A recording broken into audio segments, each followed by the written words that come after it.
श्रीमन्नारायण नारायण हरि हरि, श्रीमन्नारायण नारायण हरि हरि। बोलिए श्री सत्यनारायण भगवान की जय। एक समय की बात है, नैमिषारण्य तीर्थ में सोनकादि 88,000 ऋषियों ने श्री सूत जी से पूछा, हे प्रभु, इस कलयुग में वेद विद्या रहित मनुष्यों को प्रभु भक्ति किस प्रकार मिल सकती है तथा उनका उद्धार कैसे होगा। हे मुनि श्रेष्ठ, कोई ऐसा तप बताइए जिससे थोड़े समय में ही पुण्य मिले और मनवांछित फल भी मिल जाए। इस प्रकार की कथा सुनने की हम इच्छा रखते हैं। सर्वशास्त्रों के ज्ञाता सूत जी बोले, हे वैष्णवों में पूज्य, आप सभी ने प्राणियों के हित की बात पूछी है, इसलिए मैं एक ऐसे श्रेष्ठ व्रत को आप लोगों को बताऊंगा जिसे नारद जी ने लक्ष्मी नारायण जी से पूछा था और लक्ष्मीपति ने मुनि श्रेष्ठ नारद जी से कहा था।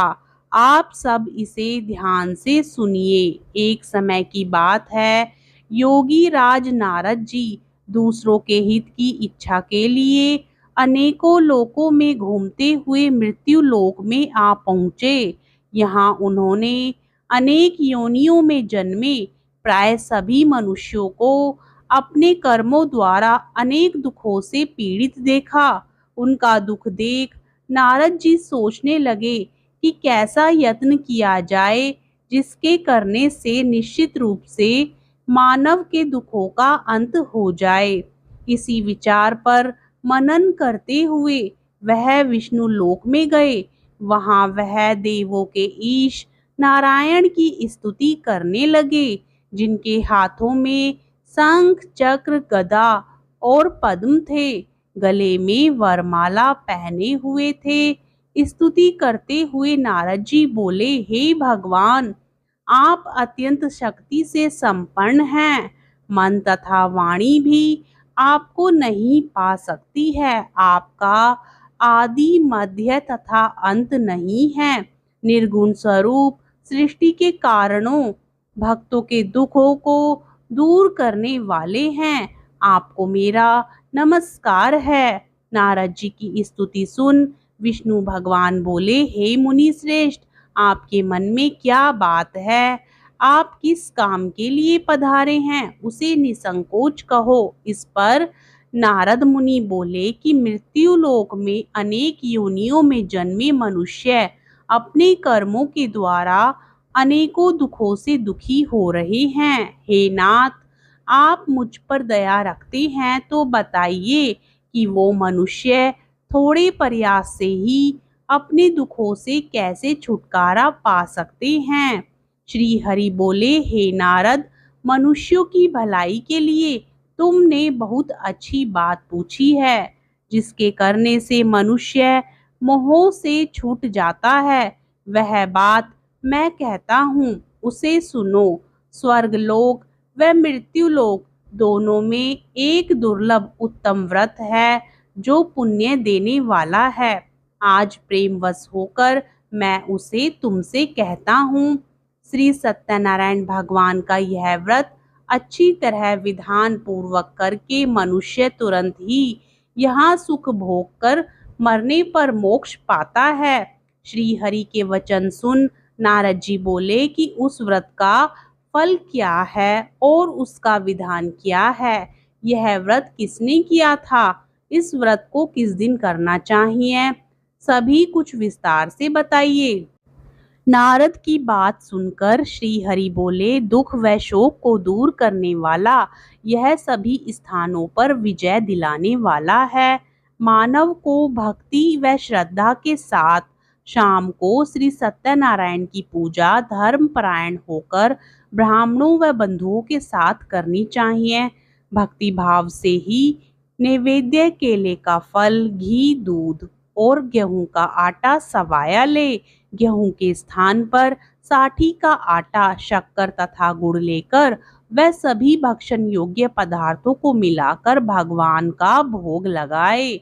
ब्राह्मणों सहित बंधु बांधवों को भी भोजन कराए उसके बाद स्वयं भोजन करे, भजन कीर्तन के साथ भगवान की भक्ति में लीन हो जाए।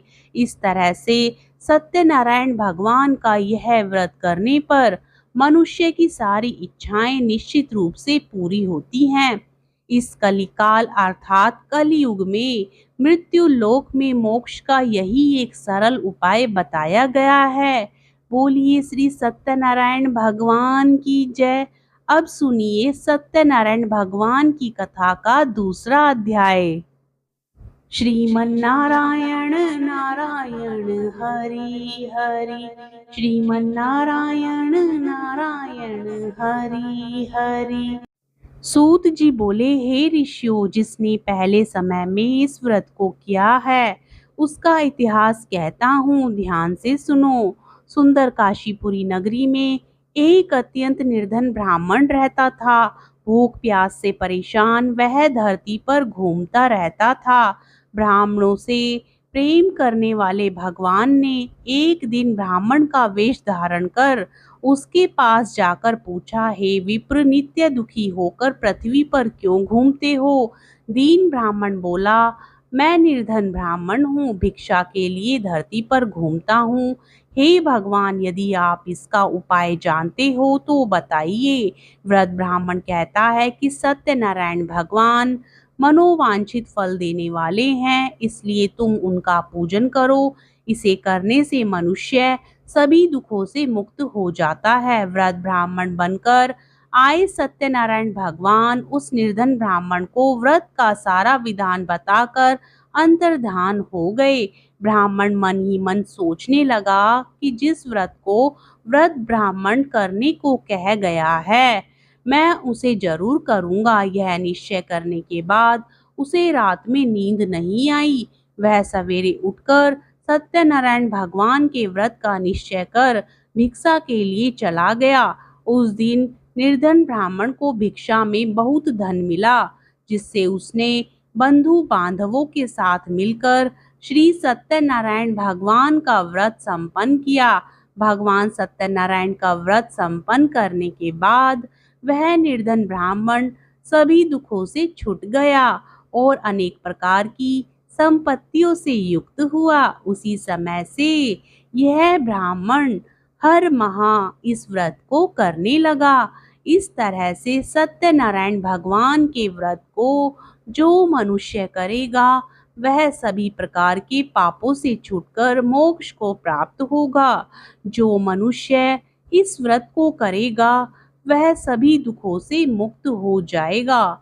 सूत जी बोले, इस तरह से नारद जी से नारायण जी का कहा हुआ श्री सत्यनारायण व्रत को मैंने तुमसे कहा। हे विप्रो, मैं अब और क्या कहूँ?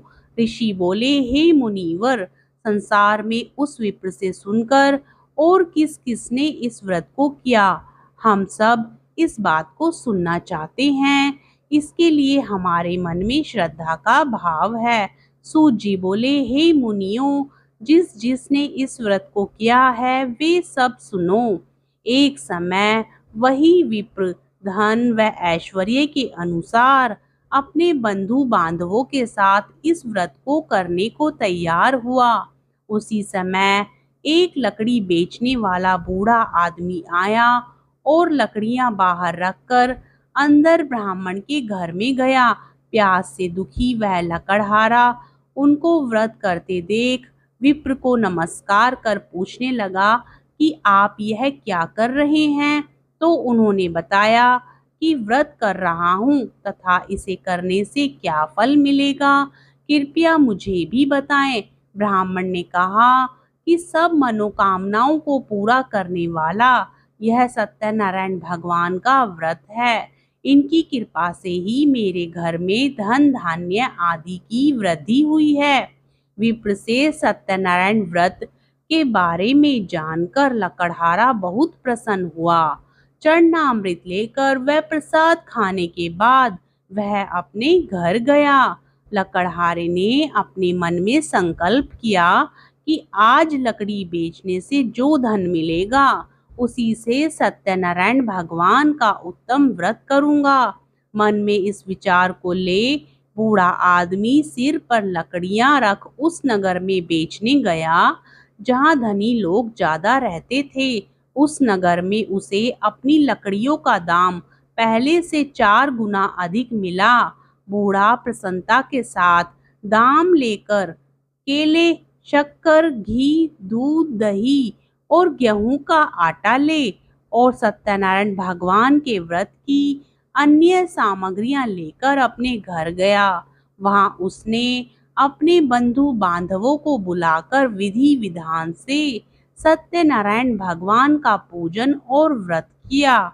इस व्रत के प्रभाव से वह बूढ़ा लकड़हारा धन पुत्र आदि से युक्त होकर संसार के समस्त सुख भोग कर अंत काल में बैकुंठ धाम को चला गया। बोलिए श्री सत्यनारायण भगवान की जय। अब सुनिए श्री सत्यनारायण व्रत कथा का तीसरा अध्याय। श्रीमन नारायण नारायण हरि हरि, श्रीमन नारायण नारायण हरि हरि। सूत जी बोले, हे श्रेष्ठ मुनियों, अब आगे की कथा कहता हूँ। पहले समय में उल्कामुख नाम का एक बुद्धिमान राजा था। वह सत्यवक्ता और जितेंद्रिय था। प्रतिदिन देव स्थानों पर जाता और निर्धनों को धन देकर उनके कष्ट दूर करता था। उसकी पत्नी कमल के समान मुख वाली तथा सधी साध्वी थी। भद्रशिला नदी के तट पर उन दोनों ने श्री सत्यनारायण भगवान का व्रत किया। उसी समय साधु नाम का एक वैश्य आया। उसके पास व्यापार करने के लिए बहुत सा धन भी था।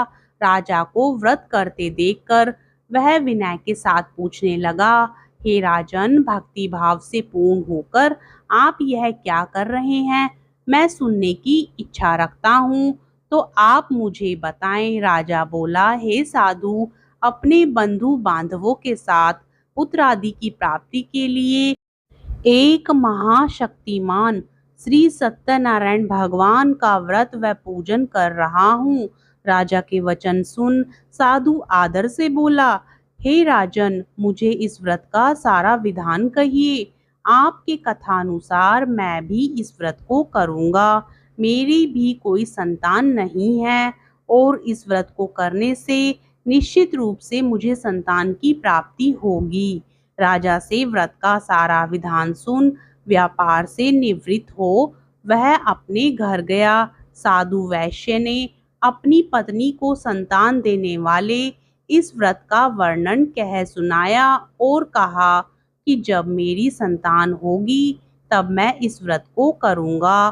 साधु ने इस तरह के वचन अपनी पत्नी लीलावती से कहे। एक दिन लीलावती पति के साथ आनंदित हो सांसारिक धर्म में प्रवृत्त होकर सत्यनारायण भगवान की कृपा से गर्भवती हो गई। 10वें महीने में उसके गर्भ से एक सुंदर कन्या ने जन्म लिया।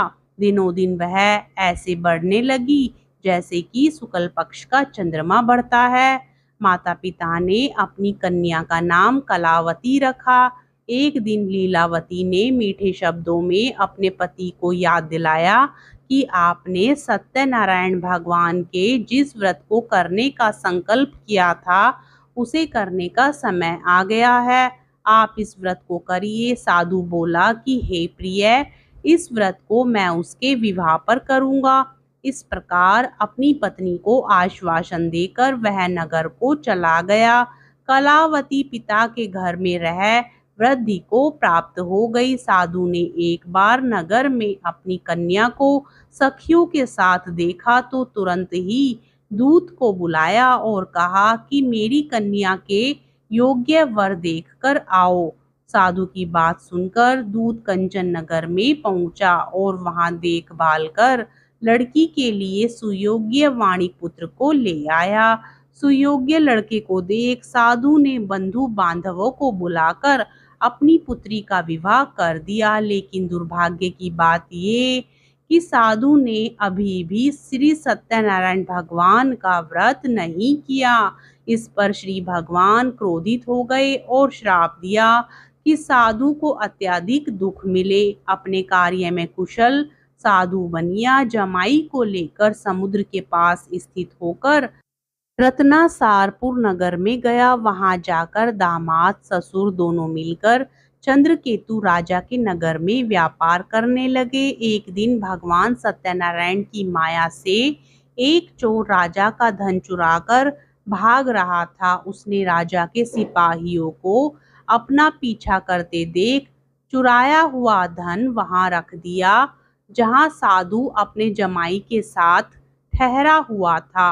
राजा के सिपाहियों ने साधु वैश्य के पास राजा का धन पड़ा देखा तो वह ससुर जमाई दोनों को बांधकर प्रसन्नता से राजा के पास ले गए और कहा कि उन दोनों चोरों को हम पकड़कर लाए हैं, आप आगे की कार्यवाही की आज्ञा दें।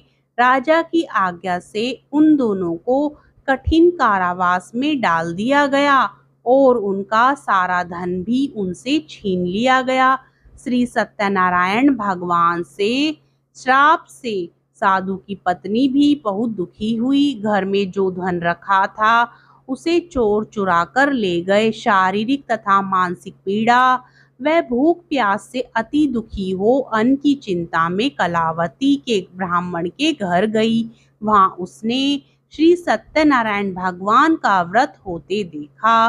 फिर कथा भी सुनी। वह प्रसाद ग्रहण कर रात को घर वापस आई। माता ने कलावती से पूछा कि हे पुत्री, अब तक तुम कहाँ थी? वह तेरे मन में क्या है? कलावती ने अपनी माता से कहा, हे माता, मैंने एक ब्राह्मण के घर में श्री सत्यनारायण भगवान का व्रत देखा है। कन्या के वचन सुन लीलावती भगवान के पूजन की तैयारी करने लगी। लीलावती ने परिवार व बंधुओं सहित सत्यनारायण भगवान का पूजन किया और उनसे वर मांगा कि मेरे पति तथा जमाई शीघ्र घर आ जाएं। साथ ही यह भी प्रार्थना की कि हम सबका अपराध क्षमा करें। श्री सत्यनारायण भगवान इस व्रत से संतुष्ट हो गए और राजा चंद्रकेतु को सपने में दर्शन देकर कहा, हे राजन, तुम उन दोनों वैश्यों को छोड़ दो और तुमने उनका जो धन लिया है उसे वापस कर दो। अगर ऐसा नहीं किया तो मैं तुम्हारा धन, राज्य व संतान सभी को नष्ट कर दूंगा। राजा को यह सब कहकर वह अंतर ध्यान हो गया। प्रातःकाल सभा में राजा ने अपना सपना सुनाया। फिर बोले कि वाणिक पुत्रों को कैद से मुक्त कर सभा में लाओ। दोनों ने आते ही राजा को प्रणाम किया। राजा मीठी वाणी में बोला, हे महानुभावों, भाग्यवश ऐसा कठिन दुख तुम्हें प्राप्त हुआ है, लेकिन अब तुम्हें कोई भय नहीं है। ऐसा कह राजा ने उन दोनों को नए नए वस्त्राभूषण भी पहनाए और जितना धन उनका लिया था उससे दुगना धन वापस कर दिया। दोनों वैश्य अपने घर को चल दिए। बोलिए श्री सत्यनारायण भगवान की जय। अब सुनिए श्री सत्यनारायण व्रत कथा का चौथा अध्याय। श्रीमन्नारायण नारायण हरि हरि, श्रीमन्नारायण नारायण हरि हरि। सूत जी बोले, वैश्य ने मंगलाचार कर अपनी यात्रा आरंभ की और अपने नगर की ओर चल दिए। उनके थोड़ी दूर जाने पर एक दंडी वेशधारी श्री सत्यनारायण ने उनसे पूछा, हे साधु, तेरी नाव में क्या है? अभिमानी वाणिक हंसता हुआ बोला, हे दंडी, आप क्यों पूछते हो? क्या धन लेने की इच्छा है? मेरी नाव में तो बेल व पत्ते भरे हुए हैं। वैश्य के कठोर वचन सुन भगवान बोले, तुम्हारा वचन सत्य हो। दंडी ऐसे वचन कह वहां से दूर चले गए। कुछ दूर जाकर समुद्र के किनारे बैठ गए। दंडी के जाने के बाद साधु वैश्य ने नित्य क्रिया के पश्चात नाव को ऊंची उठते देखकर अचंभा माना और नाव में बेल पत्ते आदि देख वह मूर्छित हो जमीन पर गिर पड़ा। मूर्छा खुलने पर वह अत्यंत शोक में डूब गया। तब उसका दामाद बोला कि आप शोक न मनाएं, यह दंडी का श्राप है, इसलिए हमें उनकी शरण में जाना चाहिए, तभी हमारी मनोकामना पूरी होगी। दामाद की बात सुनकर वह दंडी के पास पहुंचा और अत्यंत भक्ति भाव से नमस्कार करके बोला, मैंने आपसे जो असत्य वचन कहे थे उनके लिए मुझे क्षमा दें। ऐसा कहकर महान शोकातुर हो रोने लगा। तब दंडी भगवान बोले, हे वाणिक पुत्र, मेरी आज्ञा से बार बार तुम्हें दारुण दुख प्राप्त हुआ है। तू मेरी पूजा से विमुख हुआ। साधु बोला, हे भगवान, आपकी माया से ब्रह्मा आदि देवता भी आपके रूप को नहीं जानते, तब मैं अज्ञानी कैसे जान सकता हूँ। आप प्रसन्न होइए, अब मैं सामर्थ्यता के अनुसार आपकी पूजा करूंगा। मेरी रक्षा करो और पहले के समान नौका में धन भर दो। साधु वैश्य के भक्ति पूर्वक वचन सुनकर भगवान प्रसन्न हो गए और उसकी इच्छानुसार वरदान देकर अंतर्ध्यान हो गए। ससुर जमाई जब नाव पर आए तो नाव धन से भरी हुई थी। फिर वहीं अपने अन्य साथियों के साथ सत्यनारायण भगवान का पूजन कर अपने नगर को चल दिए। जब नगर के नजदीक पहुंचे तो दूत को घर पर खबर करने के लिए भेज दिया। दूत साधु की पत्नी को प्रणाम कर कहता है कि मालिक अपने दामाद सहित नगर के निकट आ गए हैं। दूत की बात सुन साधु की पत्नी लीलावती ने बड़े हर्ष के साथ सत्यनारायण भगवान का पूजन कर अपनी पुत्री कलावती से कहा कि मैं अपने पति के दर्शन को जाती हूँ, तू कार्य पूर्ण कर शीघ्र आ जा। माता के ऐसे वचन सुन कलावती जल्दी से प्रसाद छोड़ अपने पति के पास चली गई।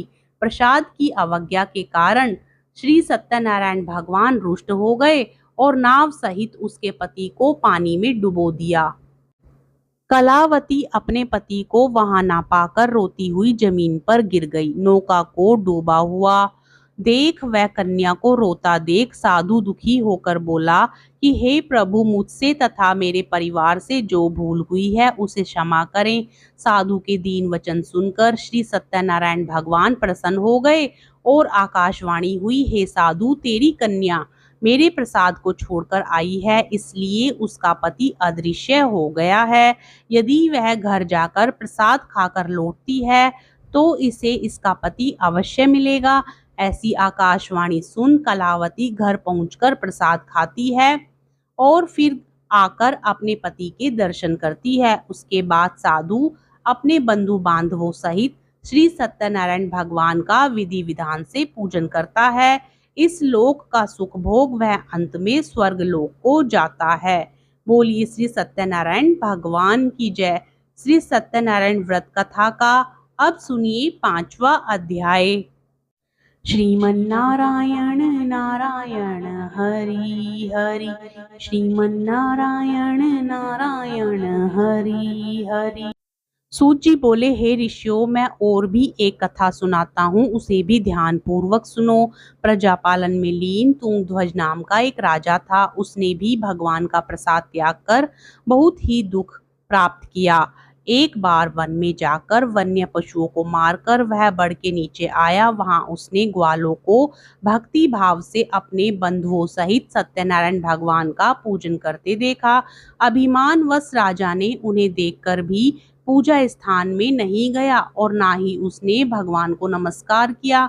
ग्वालों ने राजा के सामने प्रसाद रखा, लेकिन उसने वह प्रसाद नहीं खाया और प्रसाद को वहीं छोड़कर अपने नगर को चला गया। जब वह नगर में पहुंचा तो वहां सब कुछ तहस नहस हुआ पाया, तो वह शीघ्र ही समझ गया कि यह सब भगवान ने ही किया है। वह दोबारा ग्वालों के पास पहुंचा और विधि पूर्वक पूजा करके प्रसाद खाया तो श्री सत्यनारायण भगवान की कृपा से सब कुछ पहले जैसा हो गया।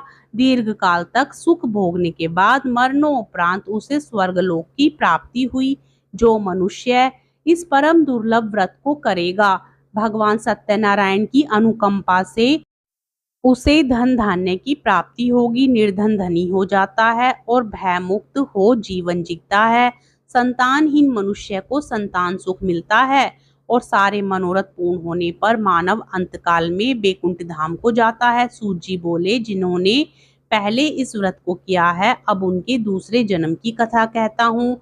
व्रत शतानंद ब्राह्मण ने सुदामा का जन्म लेकर मोक्ष की प्राप्ति की। लकड़हारे ने अगले जन्म में निषाद बनकर मोक्ष प्राप्त किया। उल्का मुख नाम का राजा दशरथ होकर बैकुंठ को गए। साधु नाम के वैश्य ने मोर ध्वज बनकर अपने पुत्र को आरे से चीरकर मोक्ष पाया। महाराज तुंगध्वज ने स्वयं भू होकर भगवान में भक्ति युक्त हो कर्म कर मोक्ष पाया। बोलिए श्री सत्यनारायण भगवान की जय। श्री सत्यनारायण व्रत कथा का 5वां अध्याय संपूर्ण होता है।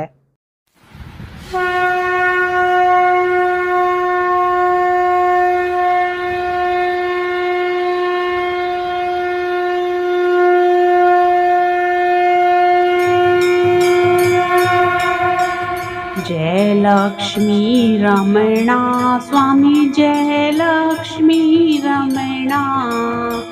सत्यनारायण स्वामी जन पातक हरणा।